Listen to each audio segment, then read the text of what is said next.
Hi everyone, so I'm Mrs. Trinidad, and as you know, I'm Matthew's teacher. Matthew, despite all his challenges, is a great-tempered child. He loves social interaction. He's doing fairly well sitting independently, and he's just been making a lot of progress. So basically how our classroom works is we stem everything from a story that we read that day. So we might present the story either through a video or a PowerPoint or the book itself if we're working in smaller groups. And we'll have the kids have objects in front of them and interact with the story. So if the teddy bear in the story has a red ball, we'll ask Matthew to find the red ball on his desk, so that way he can interact with the story as well as focusing on his motor skills and his color recognition. And we do that for everything: shapes, sequencing, all of that. Here you can see the teaching styles he's receiving and the amount of time that he's receiving it. We tend to focus a little bit more on small groups and on pairs, because he does like that social interaction, but the smaller setting gives him more time and it makes him more comfortable. But other than that, he does well in all areas and all aspects of teaching. Here are his more recent testing results. He's doing fantastic in all areas. Sequencing is a little bit low, but again, it's a little bit more complicated, so we need to give him more time, and it is fairly recent. In his progress monitoring, you can see a huge jump from week 2 to week 4 in his fine motor skills. We like to credit that to the Tap and See Zoo app that we spoke to you about previously through email. It's a great app, and he's been doing very well with it. He spends a lot of time with it, and he really enjoys it, and clearly it's working. And everything else is steadily increasing. Again, sequencing is a bit lower, but it is increasing, and it is fairly new. And for it being fairly new, he's doing very well.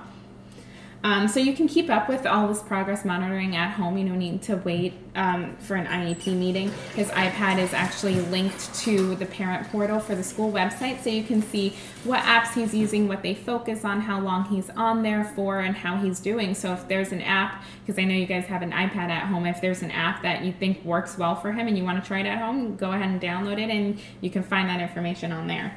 And again, he's most likely working on more than one of these at a time. So if he's working on fine motor skills, he's probably working on colors too. He might have a bubble on there that he's got a pop of a specific color, and it's going to say red every time he does it. So it's more than one thing at a time, so it's really beneficial.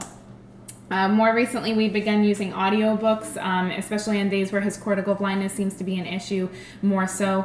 The videos sometimes don't necessarily appeal to him due to his light sensitivity. So we'll give him the audiobook. It's more focused, it's more relaxed. We can also alter the pictures when he's going through the audiobook. While he's listening to it, he can look at some altered pictures. If the picture's too busy, we'll change it so that focuses more on the main idea, and it's more feasible for him, and he can learn better and he'll enjoy it more.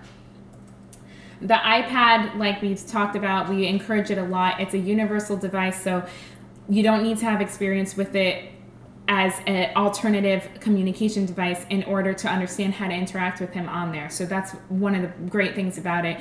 The apps are usually customizable, so if he needs the speed of the app to be a bit slower now, later on as he's progressing, we can increase it. So it goes along with him, it grows with him, and it's really interactive, and again, it just works great for him. Understand.org is a fantastic website. This is a screenshot of a search we did, and what you can do on there is you can search based off of certain criteria. So we searched for an app that was good for the iPad that would work on motor skills for a kindergartner. So I definitely recommend visiting that site. He has also been working really well with his switches, especially in pairs.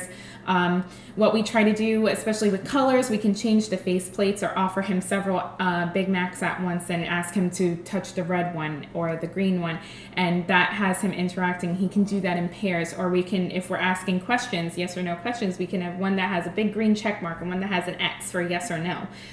We can also connect them to toys so that he can interact with the toys with his friends and give him some more social interaction as well. Music, which he loves, turn it on, turn it off, and it'll say on or off. That way he can really get the communication skills, work on his motor skills as well, and get some recognition skills. So it's overall a great technology. So basically, we're just going to keep on working together as we have been. I'm going to send home weekly updates of any new technologies, his progress with those technologies, how he's been doing, what I think he might need to work on a little bit more at home. Also, The parent portal, make sure you guys log into there. It's really great, and I think you'll love the way it works, and it's going to definitely keep you in the loop a little bit more. I will be sending a book home every Friday, so whichever book he seems to enjoy the most, I'll send it home, and if we had any altered pictures for that, I will print them out and I'll send them home with it, with the book itself, so that you can go through it with him. And as always, I'm always available through email or phone. Just whenever you need me, I'm here for you guys. We want to work with him as much as possible, and the better we work together, the better it is for Matthew. So just let me know if you have any questions.